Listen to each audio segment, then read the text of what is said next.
Hi, everybody. I'm Julie Hant from your school's podcast club. I'm here with our special guest, Monica Tercios. and today we're going to be doing our first ever interview. I'm very excited. So, can you tell me a little bit about how your situation was growing up?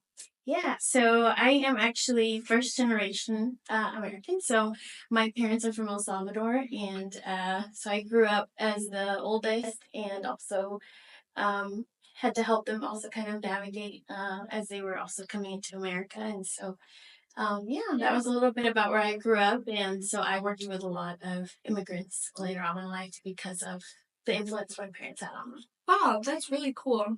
Did the way that you grew up really influence when you were picking what job or industry you wanted to go into? For somewhat, so I grew up watching Judge Judy a lot. I think I watched her too. So I thought that I was going to be a lawyer Mm-hmm. at some point, and so I was hoping to go into law school.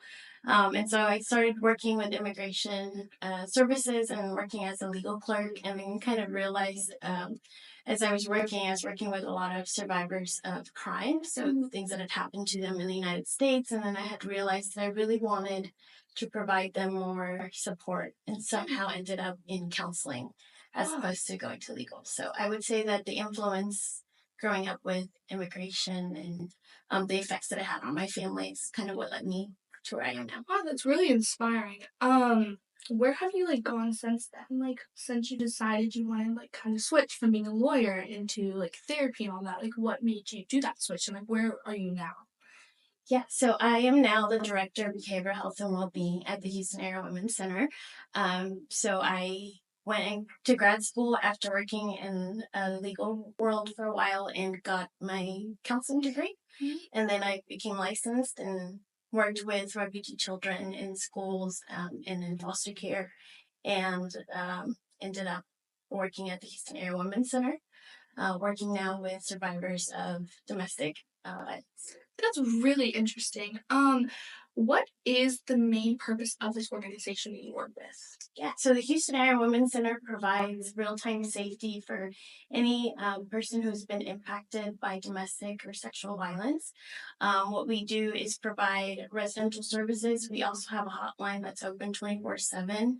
And the goal is to be able to help any person who is going through these situations and suffering from any domestic abuse or sexual abuse, and hoping that they can find some support. And then we also have counseling and other programs that I do. That's absolutely amazing. What is the best thing about helping these people? What sticks out to you the most when doing this job? I think it's the opportunity to be there for someone who's in need and needs support, and letting them know that they're not alone. I think for a lot of the advocates at the Houston Area Women's Center, we're also the first time we're letting that person know that they're believed, that they are, that we're here for them. And so that's important. Do you have a situation that sticks out to you the most when you think about doing your job? I think it's important to know that domestic violence is any abuse is really a community issue. It's not just going to affect that one person. It affects families, it affects their friends, it affects our community. And so it's always important that as a community, we're working to really help survivors. What is the biggest thing, do you think, as a community that we can start working towards? What do you think community should try and look out for?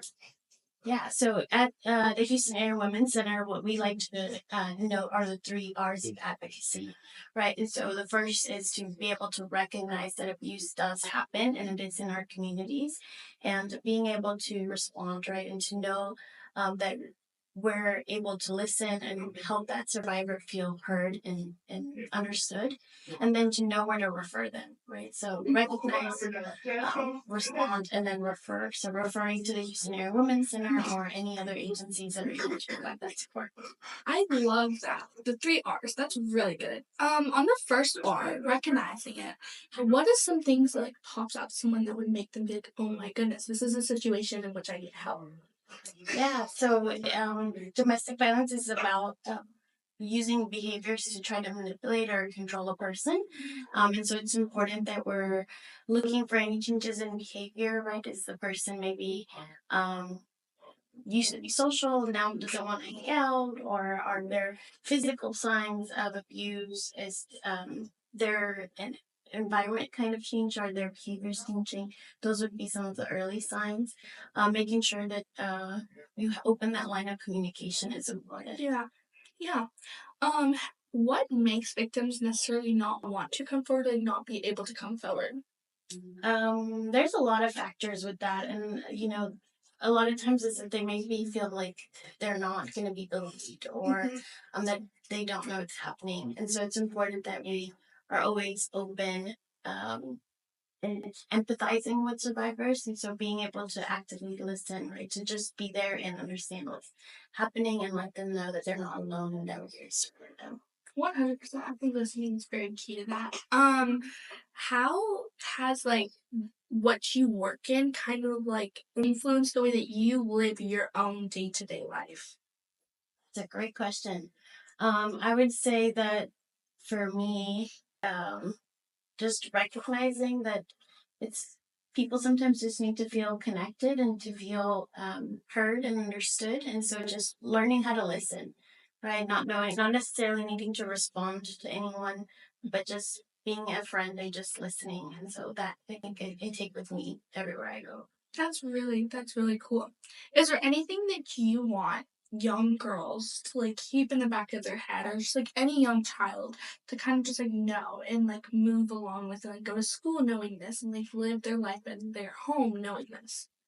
Yeah, I think just being able to recognize what are some signs of red flags, right? Knowing what those are so that in relationships, you're able to put those boundaries. If any time anyone ever feels like they're being manipulated or controlled, or that they're losing some of these features, right? So the financial, or maybe their schedules, or this person is becoming more aggressive, you want to be able to know what those boundaries are and being able to put them for yourself. How do those like relationships like begin necessarily? Like are they people that they know or like how do these form?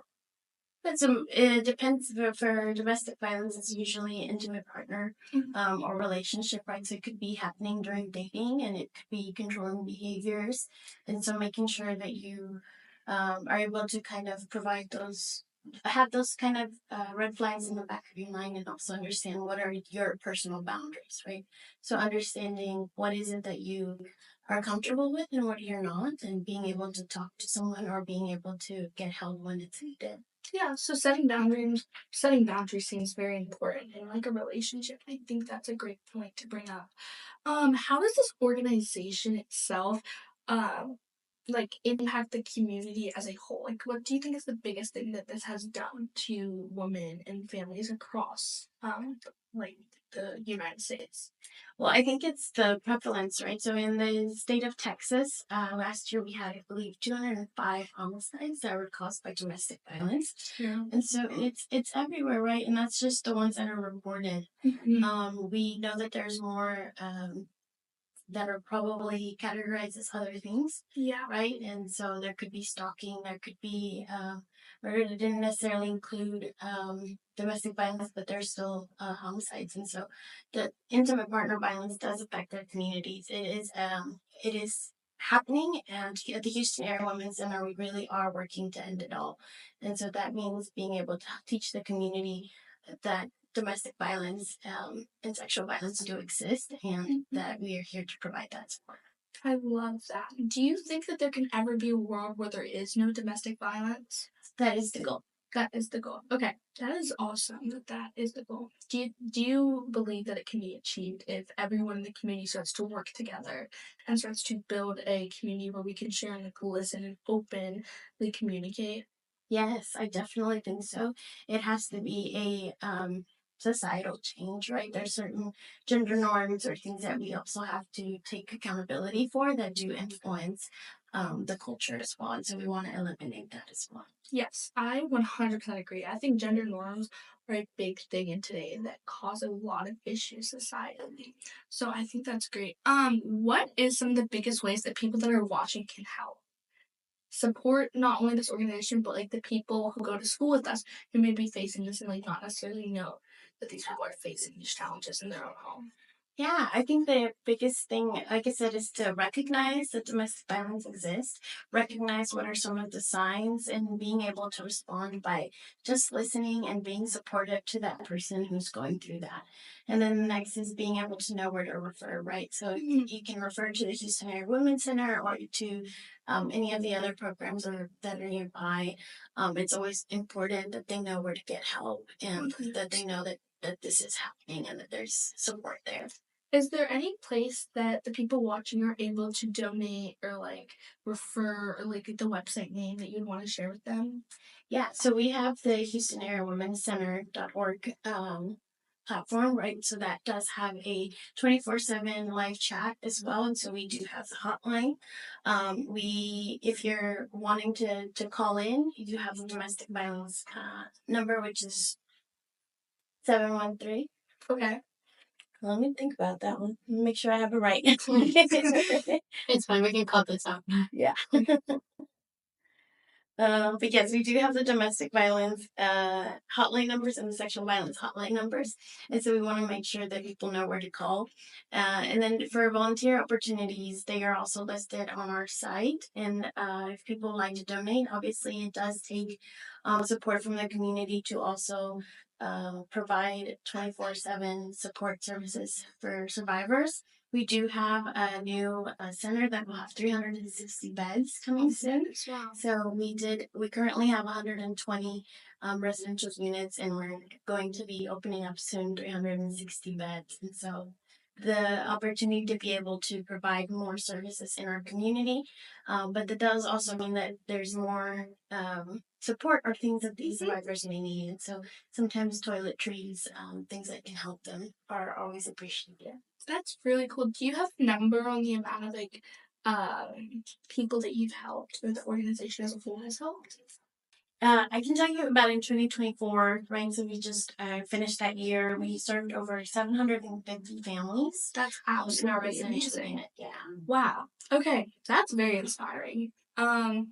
Just about, do you need a certain level of skill set to be able to help and like volunteer or like a certain age in order to help out in the community with this organization? Yes. There we do have different volunteering opportunities. So sometimes it may be providing like lunch or dinner services at our residential center. How old should you be for that? How old do you have to be to do that? I believe you have to be 18 years Okay. or older. For most of our opportunities, it may be over 18. There are some times where you can volunteer with your parents and come and provide maybe activities to the families that we have. Right, so we don't just service the adult; we do actually service the families and children. And so at our campus, we have the HISD school actually incorporated into our residential center, so that people can feel safe as well and have the safety of being in one safe place. I love that so much. Is there anything else that you think should really stick out when we think about this organization? That we're here to provide support to all survivors. We do provide services for all adults, children, and teens. We do have teen dating violence programs. We do have support for anyone who may be going through domestic or sexual violence and is wanting support. I love that. Okay. What specifically are the programs for like teens? Yes, so at the Houston Area Women's Center, we do provide services for teenagers or any child above the age of 8 for counseling services. So if they were interested in either they've witnessed domestic violence, maybe in the household, or they have experienced teen dating violence, or any sexual abuse, those things would be, they would need to call the hotline number. And so that is 713-528-2121. And so they would be able to call the hotline number, and then they would be kind of ask a few questions just to make sure that they are getting the services that they need. And then they would be scheduled with a counselor where we would then put them in support groups. So we have support groups available for teens who have experienced either domestic violence or sexual violence. And then we also then refer them to individual counseling when needed. Okay, cool. Is that the only part of the process is calling the hotline in order to enter the facility or get the counseling or help that they need? Yes, that is the gateway to getting into services. So if you're able to call the hotline number, you are met with a hotline counselor, and they will be able to help you with services. If your family member is ever looking for also residential services, they would just call that hotline number, and they will also let them know How if long? space is Yeah. available. How long does this process take? It's very quick. It just depends on the capacity of the call. So sometimes there might be a small wait time, but it usually is supposed to be very quick. You're able to get on with a counselor. We are open 24/7, right? Okay. So that is at all times that hotline number is working. And then we also have the live chat feature. So if you go to the website, you're able to chat with a live hotline worker as well. Okay, which do you think gets used more, the live like hotline chat or the actual call itself? It depends. I think probably in the teen range it'd be more of the chat features. So actually in Texas, we were one of the first to be able to provide this chat feature, and this happened during COVID. And so it has grown, and we are very happy that we can provide this service because we know sometimes it's also not safe to be able to call. Yeah, do you think that chat hotline has made it a lot more accessible for some people? Yes, it has. And then we also have opened up our services for it to be virtual and in person as Oh, well. wow. So we do actually provide virtual counseling services if needed so that it is more accessible as well. The goal of the Scenario Women Center is to provide real-time safety and also access life services.